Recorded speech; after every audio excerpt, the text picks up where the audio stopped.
Bom, Lívia, agora somos só eu e você. Por um infortúnio, né? E já vamos pontuando algumas coisas. Eu e você, vírgula. Aprende uma coisa. Proibido piadinhas. Proibido gracinhas. Você vai dormir no canto abaixo da janela, do outro lado do salão. Agora, faça suas fotos muxurucas. E eu faço as minhas anotações. O garipo da história preciosa. Querida, é garimpo e ok, my queen. Andrada pegava a câmera e já ia se distanciando. A noite seria longa. Ela escolheu um punhado de cadernos do escritório para revisar algumas anotações sobre pacientes, médicos, enfermeiras, diretoras que haviam passado pelo local, morreram, mudaram ou se aposentaram. Tudo era história e tinha valor.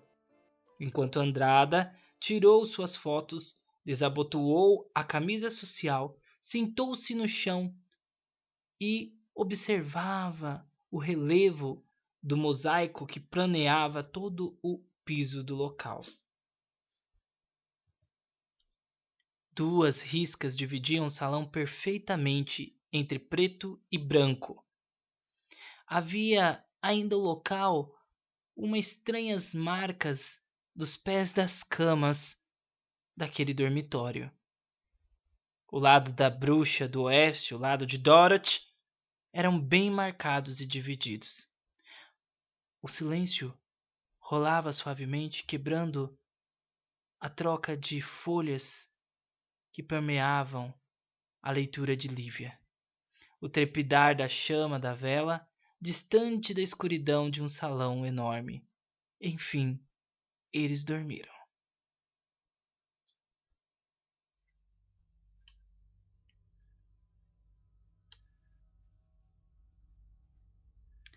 A noite no sanatório não espantou o sono dos dois.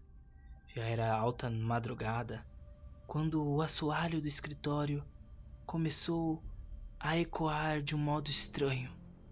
Alguns rangidos nas paredes e logo em sequência um estampido na janela. Um vento frio parecia invadir completamente o local e a temperatura começava a baixar. Alguns ecos estalavam mais próximo dos dois e Andrada acorda. Ele ouve um sopro estranho. Ele levanta o corpo e se senta no colchonete. Olha na escuridão ao redor e novamente o som é ouvido. Ele sente um arrepio estranho. Ele não vê nada, mas sente uma presença. Levanta-se e fica parado, olhando para o imenso vazio escuro do salão e tem a sensação de ver algo se movendo. Não pensa duas vezes. Já vai de pé em direção à moça do outro lado. Suas mãos estão suando frio. Sente um ar mais denso e sufocante. Dá um toque na cintura de Lívia, mas ela não desperta. Lívia! Lívia! Lívia! Lívia! Acorda! Com dificuldade, ela desperta meio zonza. O que você tá fazendo aqui do meu lado do salão? Eu não havia deixado claro que eu não queria você. Lívia! Você tem certeza que só estamos nós dois aqui no local? Mas é claro. Você não me venha com histórias. Sai daqui, senão eu vou gritar que você é um tarado. Lívia puxa a coberta da mão do rapaz. Lívia! Lívia! Lívia! É sério!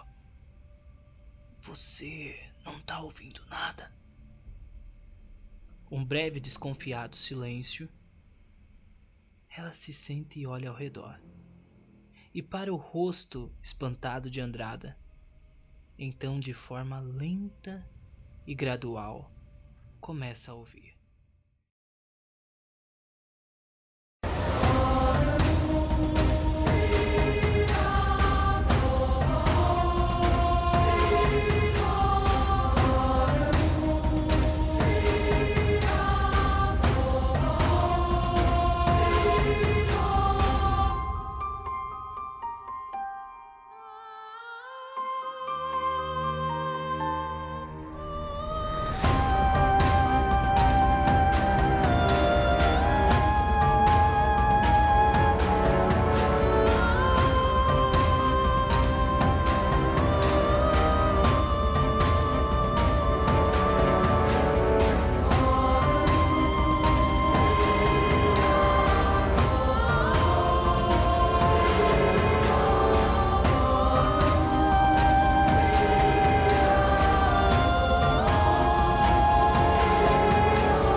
O ar ainda estava mais pesado. A atmosfera era estranha naquele local. Não parecia mais o mesmo ambiente que hora antes eles haviam entrado. Algo bem no fundo do salão, uma silhueta de uma mulher de cócoras. Parecia estar oscilando no tempo entre mais fraca, translúcida e totalmente lúcida a ponto de ser vista. A vela que iluminava o local começava a se apagar e esfumaçar. O breu começava a invadir todo o ambiente e parecia alimentar aquilo que estava para surgir entre as sombras. Parecia um choro, um murmurinho no fundo, no escuro do salão. Na mente de Lívia, apenas uma ideia. Ou fala que ouviu e viu aquilo ali, ou deixava Andrada parecer louco. Olhou para o relógio de pêndulo no corredor que marcava mais ou menos meia-noite, olhou para o rosto desconfiado de Andrada e disse: Desculpa, mas eu não vi nada.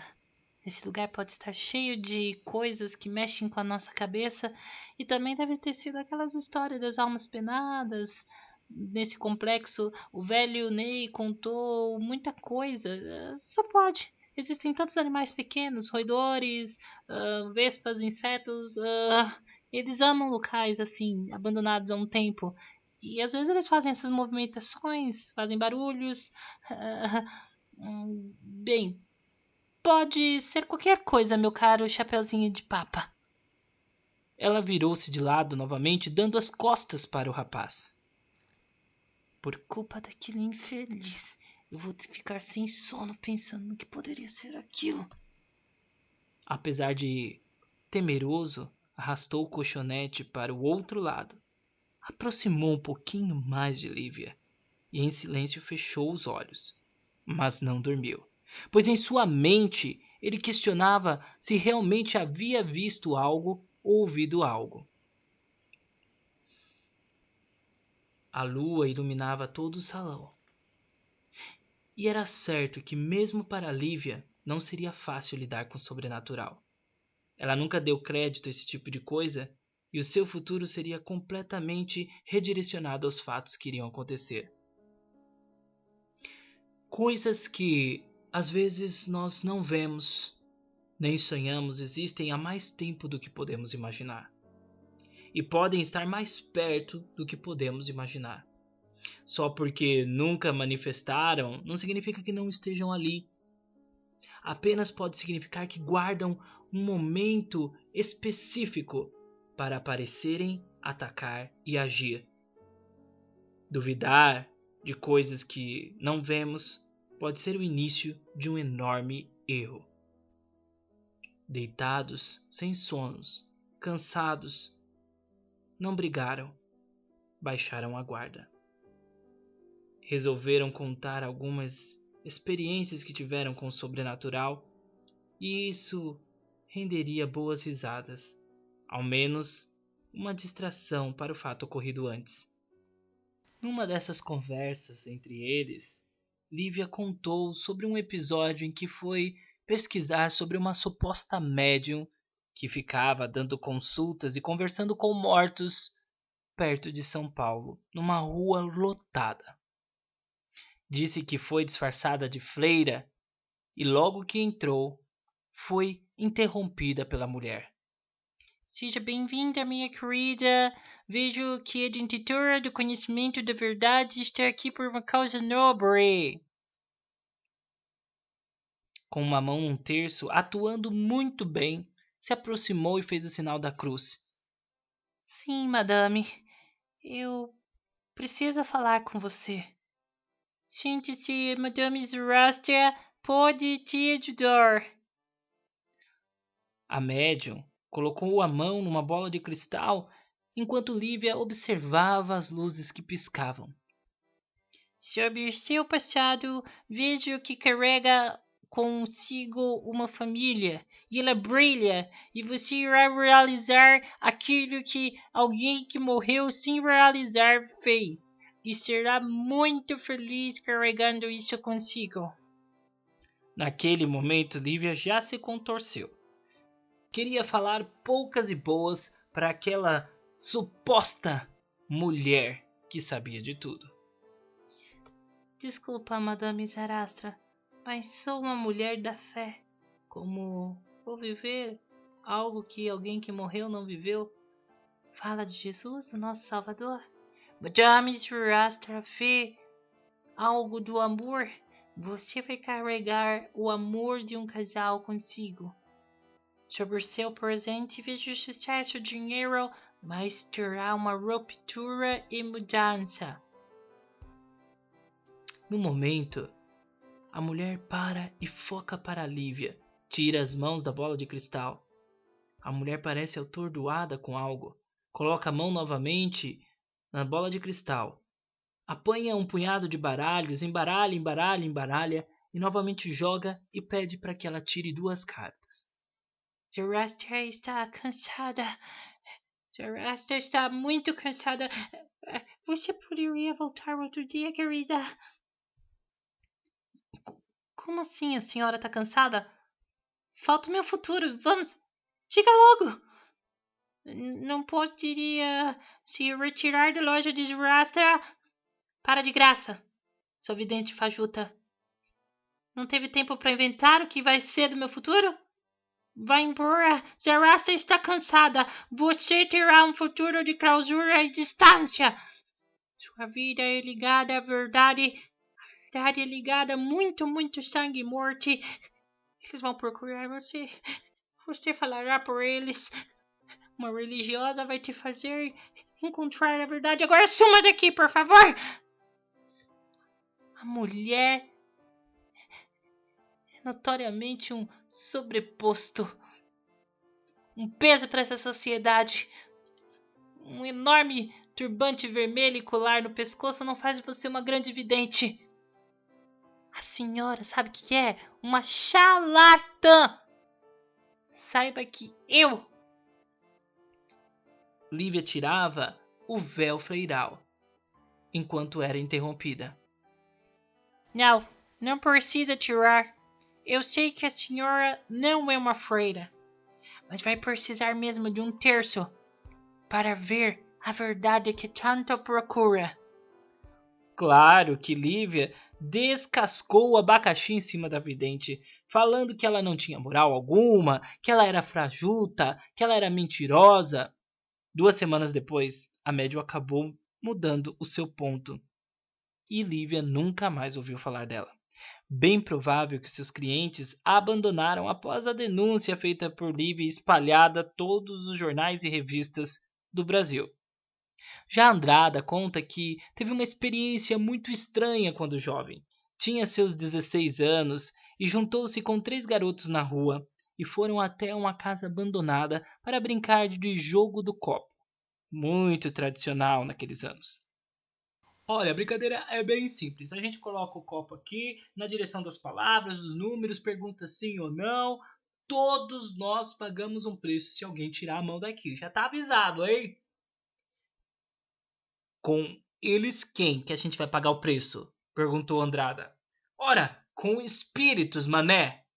Os garotos, dentro de uma casa abandonada, colocam a mão sobre um copo e perguntam: Tem alguém aqui? Andrada estava morrendo de medo. Nenhum ruído pôde se ouvir. E fizeram a mesma pergunta novamente: Tem alguém aqui? Eram Rubens, José, Zequinha e Andrada naquele local. Rubens era um dos meninos mais irritados da turma. Ele tira a mão do copo, abruptamente rompendo a regra que haviam dito antes, e reclama que aquilo tudo era brincadeira de criança e que todos ali já eram muito crescidinhos para acreditar em tudo aquilo. Quando todos finalmente estão de pé, uma refega de vento invade o local, arrasta o copo até a palavra não. O copo trinca. Claro que todos os garotos saíram correndo daquele local sem pestanejar.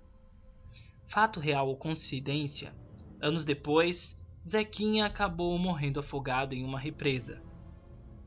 Quanto Andrada, ele estava na faculdade quando recebeu a ligação de seus pais dizendo que José havia morrido durante uma tentativa de assalto em uma agência bancária próxima à casa deles. E enfim, Rubens acabou sendo morto por traficantes por não pagar uma dívida de drogas. Se foi por causa do copo, Andrada nunca soube. Mas coisas como aquela e sequência de fatos o deixaram muito aterrorizado para duvidar e nunca mais quis mexer com o sobrenatural. Não é porque não vemos que significa que não esteja lá, dizia sempre consigo. Ao finalizar esse relato, os dois finalmente cochilaram levemente, em meio ao terror de haverem tido uma experiência e uma sensação inexplicável durante aquela madrugada enluarada.